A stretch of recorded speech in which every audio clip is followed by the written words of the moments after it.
Prime Minister Modi has always said that he is on the side of peace. In fact, he traveled to Poland, he traveled to Austria, he also traveled to Ukraine.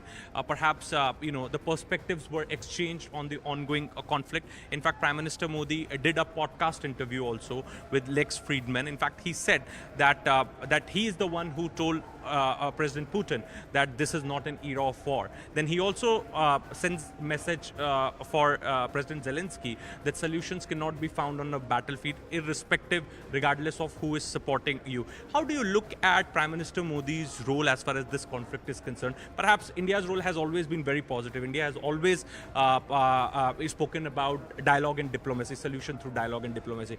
How do you, your government, look at India's role?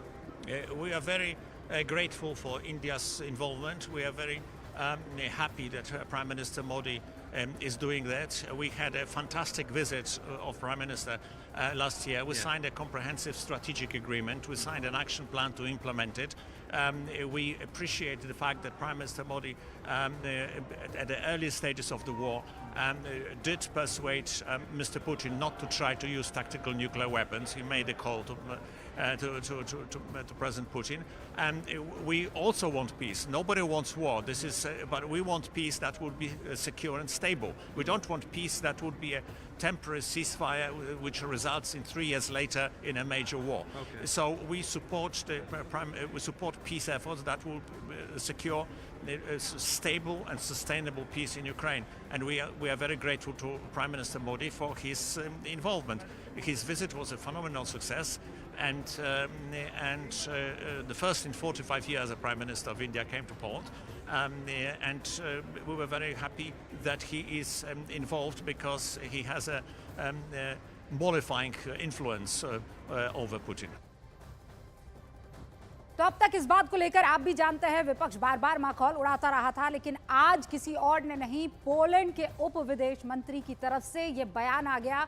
और सिद्धांत मिश्रा इस वक्त जिन्होंने ये exclusive interview किया है हमारे साथ मौजूद हैं, साथ में अमन चोपड़ा भी आपको दिखाई दे रहे हैं, मेरे सहयोगी न्यूज रूम से जुड़ चुके हैं। लेकिन सबसे पहले सिद्धांत, दर्शकों के लिए जो बात इस वक्त कह रहे थे पोलैंड के उप विदेश मंत्री, वो सिर्फ ऐसे ही नहीं, जनरलाइज करते हुए नहीं कह गए, उन्होंने बकायदा स्पेसिफिकली बताया है कि कैसे प्रधानमंत्री नरेंद्र मोदी के इंटरवेंशन से, या ये कहिए कि उन्होंने कन्विंस कर लिया, इसलिए न्यूक्लियर वेपन का इस्तेमाल नहीं किया रशिया।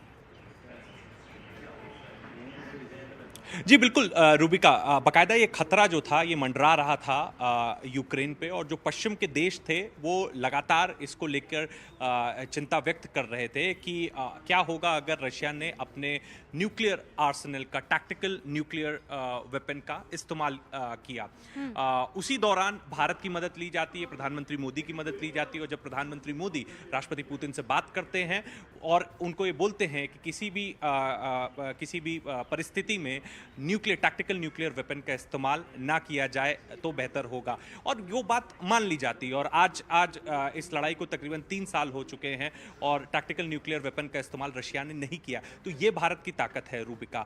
शुरुआत से ही, जैसे आपने कहा, हमारे देश में भी विदेशों में भी भारत का मजाक बनाया जाता था। पहले बताया जाता था कि भारत यूक्रेन के कॉस्ट पे सस्ता तेल खरीद रहा है रशिया से। फिर जब प्रधानमंत्री रशिया गए तो प्रधानमंत्री की आलोचना की गई कि पुतिन बच्चों को मार रहे हैं यूक्रेन में और प्रधानमंत्री पुतिन को गले लगा रहे हैं। जबकि प्रधानमंत्री मोदी एक लौते विश्व के ऐसे नेता हैं रूबिका, जिन्होंने पुतिन के बगल में बैठ के पुतिन को ये बात बोली कि ये युद्ध खत्म किया जाना चाहिए क्योंकि बच्चे मारे जा रहे हैं। ऐसा और किसी भी विश्व के नेता ने अभी तक राष्ट्रपति पुतिन से इतनी डायरेक्ट और इतनी इंपॉर्टेंट बात नहीं बोली है। उसके बाद जब प्रधानमंत्री मोदी यूक्रेन गए तो उन्होंने एक मैसेज दिया फिर से कि वो यूक्रेन के साथ भी सॉलिडारिटी में है। और जैसा कि उन्होंने कल पॉडकास्ट में भी बताया कि इंडिया का एक स्टैंड है, इंडिया न्यूट्रल नहीं है, इंडिया पीस के पक्ष में है।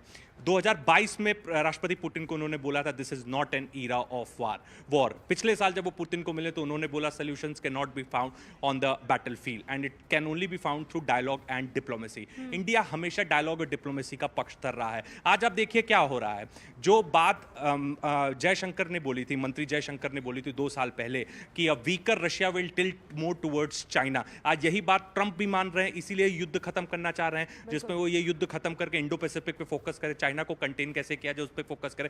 यही बात भारत ने 2 साल पहले बोली थी, यही बात भारत के विदेश मंत्री ने 2 साल पहले बोली थी।